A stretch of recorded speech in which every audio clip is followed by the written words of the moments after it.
almost always late, behind the times, and tardy.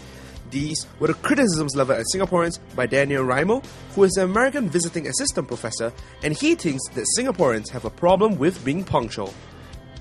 Mr. Reimold is currently a lecturer at the NTU Wee Kim Wee School of Communication and Information. We hit the streets to find out if there's any truth to his claims. Like whenever I'm meeting my friends to go to school or something, we are usually late for class, including me. Like, let's say class starts at 11, we usually reach class at about 11:30, 11:45. Sometimes we turn out late for movies as well. If you are running late, you'll be praying, okay, advertisement will last longer. Since when do wedding dinners start on time?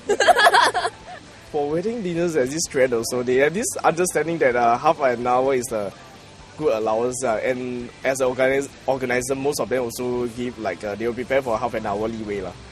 Recently, Mr. Reimold, who's been in Singapore for about 2 years, wrote to the Strait Times criticizing Singaporeans' tardiness towards timekeeping. In fact, the very examples he used were that Singaporean students being late for class and that movies here have long trailers just to accommodate latecomers. In his Strait Times forum article, the word rude referred to Singaporeans' lack of manners and disregard for social propriety.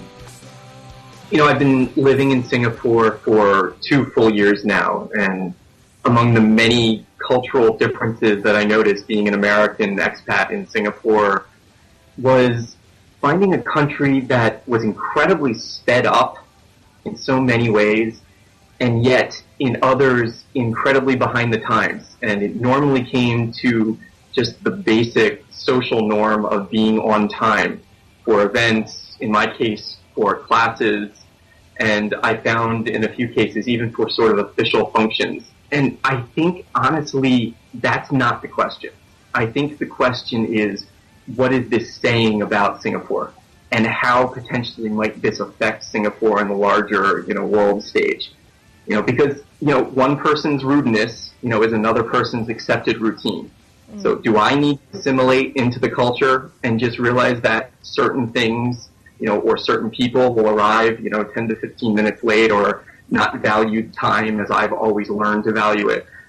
Or is it something that Singapore potentially maybe has to adapt to? I think that's the question that still stands. And as someone who's been living, in Singapore for 2 years, I don't pretend to have that answer. While Singaporeans admit they have a problem with punctuality, are Singaporeans the only ones guilty of being late? While Mr. Reimold's claim seems rather sweeping, he did admit that each nation has differing social norms, which needs time to understand. But for sure, when we scan that world stage he referred to, Singaporeans aren't the only people who aren't punctual. For instance, when Lady Gaga came to Singapore, she started her concert 19 minutes late. And she's an American. Let's inspect the issue closer to home. Are there no punctual Singaporeans? And are foreigners more punctual? More in the next clip.